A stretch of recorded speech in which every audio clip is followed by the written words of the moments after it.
In the first part of this series, we shine a light on brilliant bands that don't always get the spotlight, but whose art still resonates with lovers of Italian prog. Now, the journey continues.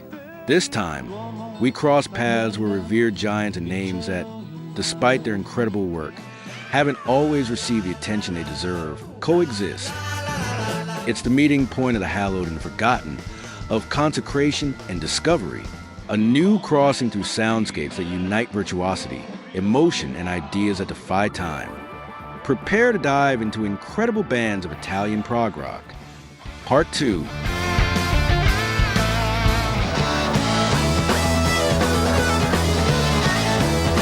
Premiata Forneria Marconi, or simply PFM, is the most internationally recognized Italian progressive rock band.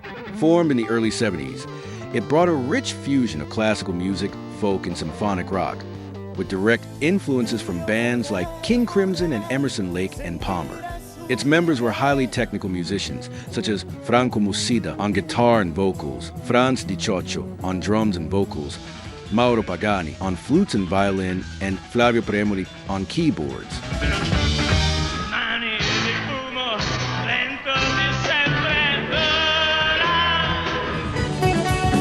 The band also stood out for its ability to alternate moments of acoustic delicacy with electric explosions full of virtuosity. The creativity in the arrangements, the poetic lyrics, and the rhythmic complexity became PFM's trademarks, and the band soon won over audiences outside of Italy, included with English versions of their albums.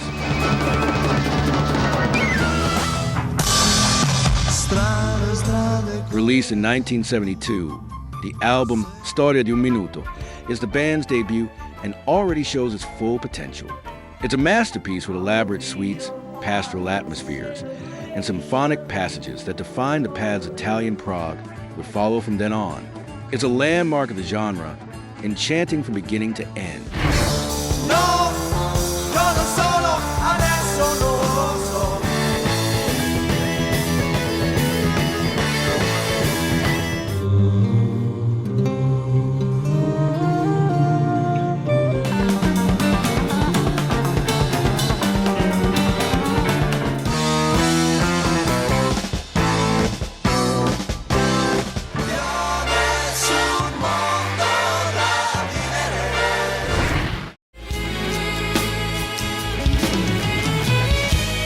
Formed and touring in the early 70s, Arti Mestieri emerged with a bold proposal to organically and electrifyingly fuse progressive rock with jazz. The band was led by the virtuous drummer Furio Chirico, known for his impressive technique and explosive energy. Alongside him were talented musicians such as Gigi Renegoni on guitar, Beppe Crovella on keyboards, and Marco Gallesi on bass.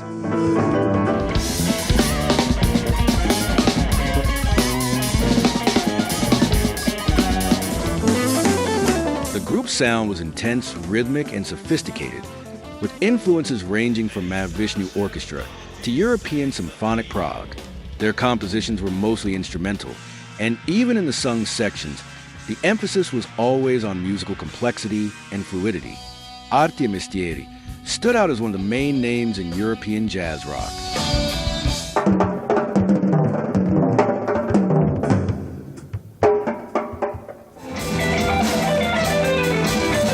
Released in 1974, the debut album, Immagini per un Orecchio, is a true sonic roller coaster. It mixes jazzy improvisations with orchestral sections and challenging rhythmic progressions, all wrapped in a visual and poetic concept. It's an electrifying, technical, and vibrant album, tailor-made for restless ears.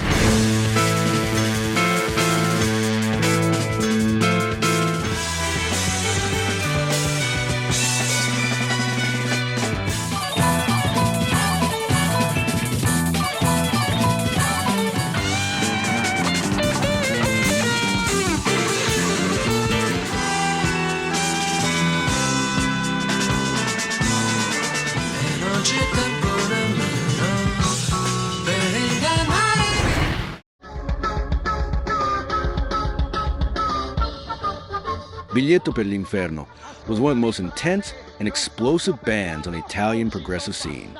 Formed in 1972, their sound mixed the weight of hard rock with the sophistication of symphonic prog, creating a visceral and dramatic sonic experience.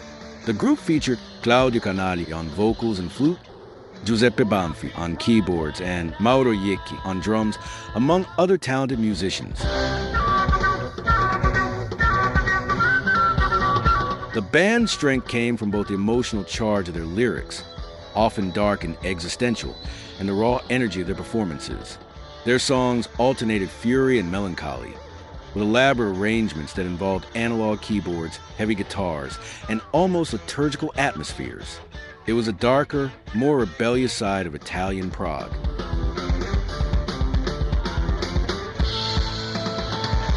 Released in 1974, the self-titled album Biglietto per l'Inferno is a powerful and breathtaking work. With critical lyrics, complex structures, and an uncommon intensity, the album became a cult classic over the years. A true gem of the progressive underground, visceral, theatrical, and unforgettable.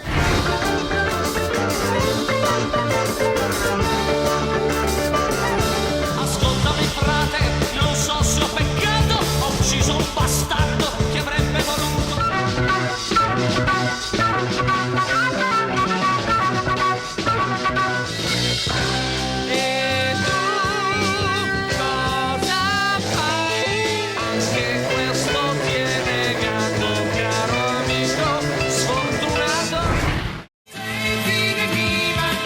You'll love the first episode of this series on Italian progressive rock. We're sure you don't know all the bands on this list. Click on the card that appears at the top of your screen.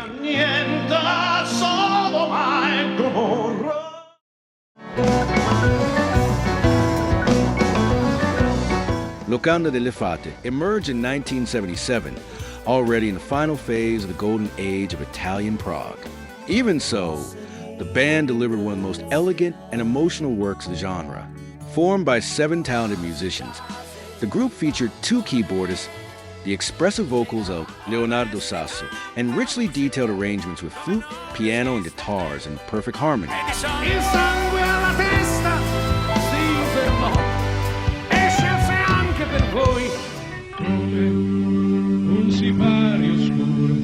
Their music is lyrical, melodic, and deeply Italian, marked by engaging melodies and poetic lyrics.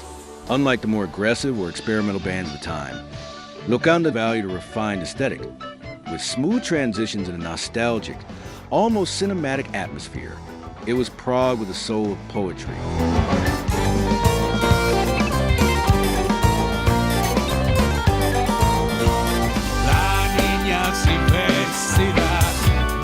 Released in 1977, the album Forse le Lucciole non si amano più is considered one of the last great classics of Italian prog from that decade. With long, emotional, and extremely well-arranged compositions, the album is an invitation to contemplation and beauty, a true melancholic farewell to an era of creative splendor.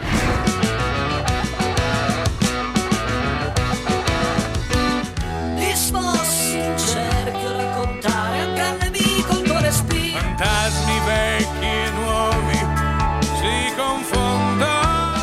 Oggi finirà la prigionia, cadrà il reticolato. Se ti rubi agli occhi il tempo, ti farà soffrire.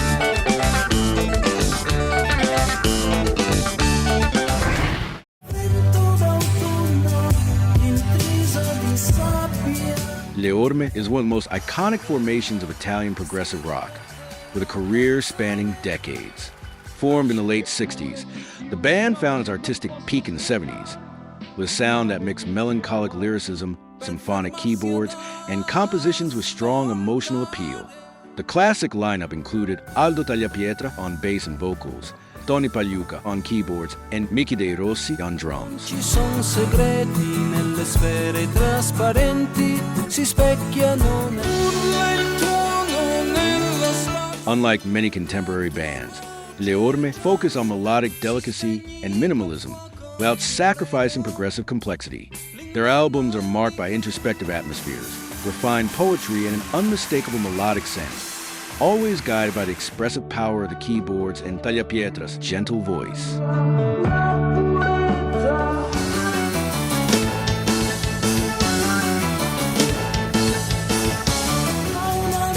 The album Uomo di Pezza, released in 1972, is one of the band's most celebrated works. With tracks like Gioco di Bimba and Figure di Cartone, the album presents a perfect balance between melodic beauty and lyrical density, addressing themes like fragility, dreams, and identity. A sensitive and timeless masterpiece, a symbol of what's most human in Italian Prague.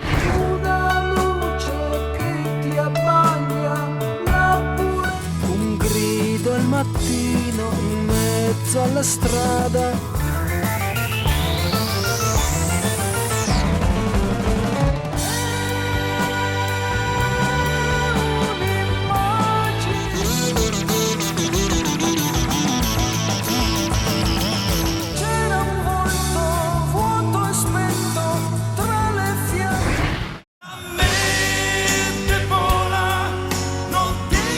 Alphataurus is one of the great cult treasures of Italian Prague.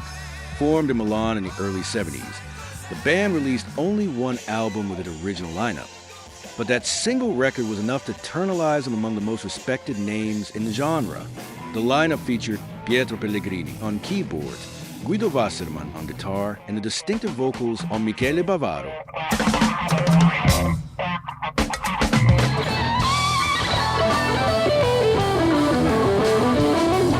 The Alphataurus sound is dense, emotional, and strongly atmospheric, blending elements of heavy rock with symphonic and introspective passages.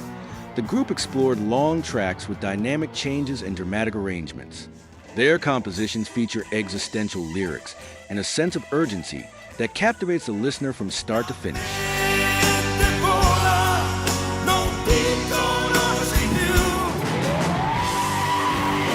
The album Alphataurus, released in 1973, is considered a lost masterpiece of European Prague. Tracks like Le Camadere, Peccato d'Orgoglio, and La Mente Vola showcase all the band's instrumental and emotional power. It's an intense, sophisticated, and engaging album, a true sonic journey that impresses even today.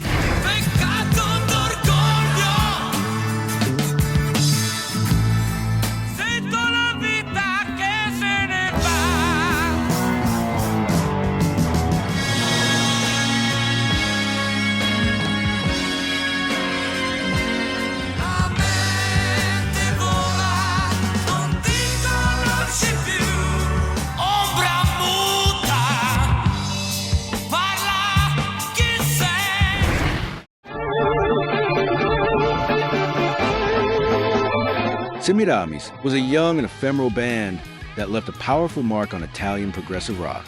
Formed by musicians who were still teenagers, including guitarist and vocalist Maurizio Zarrillo and his brother, future pop star Michele Zarrillo, the group impressed with the musical maturity and audacity of their compositions. Despite their brief existence, the band stood out for the creativity and intensity of their sound.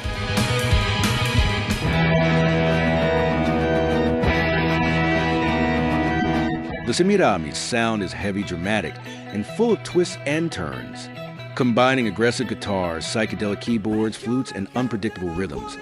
The group created a dense and chaotic work that demands attention and reveals new layers with each listen. It's the most theatrical and delirious side of Italian Prague, with expressive vocals and arrangements that border on experimentalism.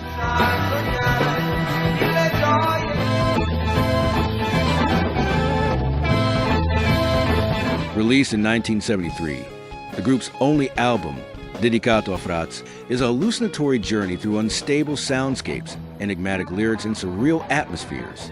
It's an intense and challenging work that has become a cult classic among fans of the genre, celebrated for its youthful boldness and unwavering authenticity.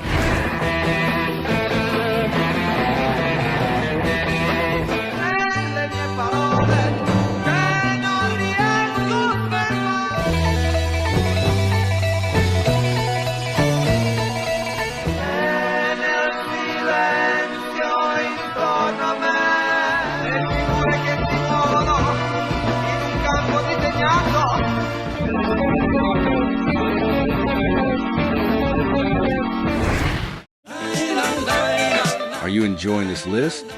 Like the video, share it with your friends, leave a comment, and subscribe to the channel so you don't miss more content like this.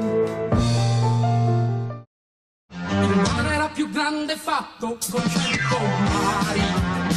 Banco del Mutuo Soccorso is one of the most important and innovative bands in Italian progressive rock. Formed in Rome in the early 70s by brothers Vittorio and Gianni Nocenzi, the group quickly stood out for its distinctive use of dual keyboards, grandiose compositions, and lyrics filled with philosophy and imagination. With the powerful voice of Francesco Di Giacomo, Banco combined technical virtuosity with poetic depth.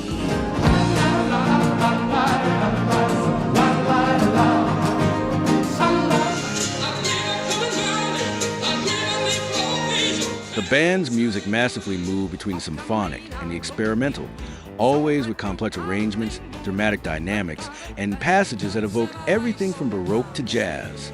Their intellectual and emotional approach won over both critics and fans, making the group a global reference in progressive genre.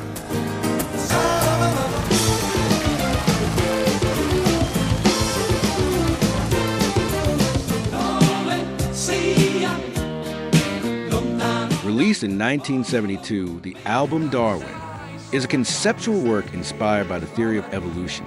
It's a true sonic epic that blends science, fantasy, and existentialism in tracks rich with tempo changes, contrasting moods, and breathtaking lyricism.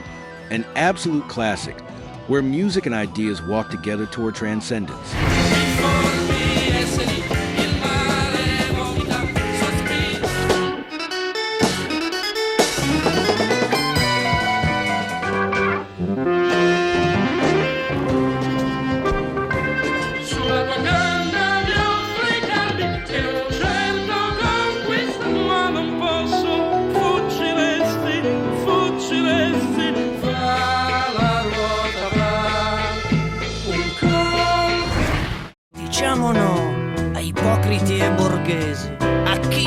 Jumbo was one of the most provocative and emotional bands in Italian progressive rock.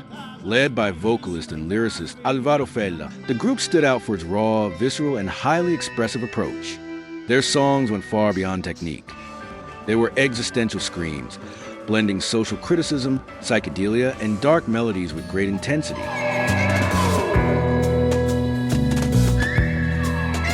Tu nella vita hai un posto importante che ti dà gloria e ti rende potente. The band's sound was marked by acoustic passages contrasting with electric explosions, unpredictable arrangements, and a dramatic vocal performance that made each song a unique emotional experience. It was a less symphonic and more restless kind of prog, one that exposed human dilemmas with brutal honesty.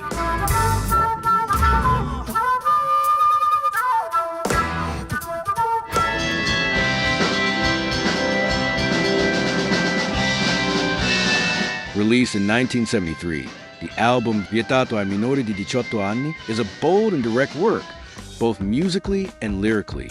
It addresses themes like sexuality, repression, and identity with courage and depth. A dense and unsettling album that reveals the rawest and most human side of Italian prog. In collegio il mio vicino di branda mi faceva gli occhi dolci.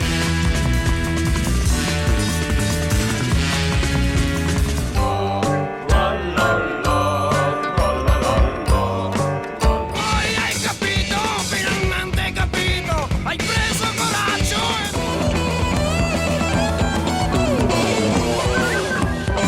ma i miei sogni sono pieni di vermi arricciati.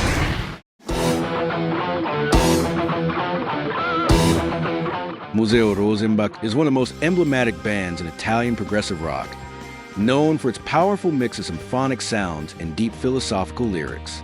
Formed in Bordighera, the band gained fame especially with its single classic album, led by Stefano Gallifi on vocals and Giancarlo Golzi on drums, who would later play in the pop group Mattia Bazzar. Semplice il mondo.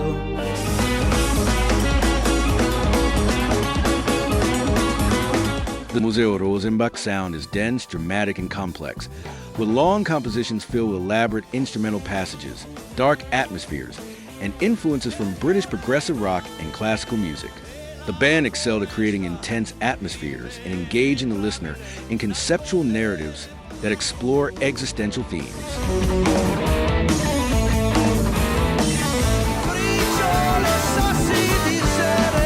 Released in 1973, the album Zarathustra is a masterpiece inspired by the book by Friedrich Nietzsche. Divided into movements, the album is a sonic and philosophical journey that combines musical virtuosity with a rare thematic depth, a landmark of Italian prog that remains relevant and impressive to this day.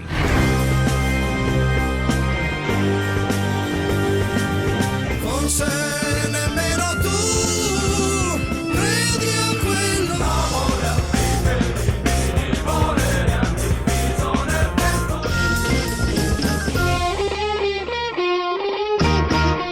Sangue comandi, non posso più cercare una via, poi è la stessa.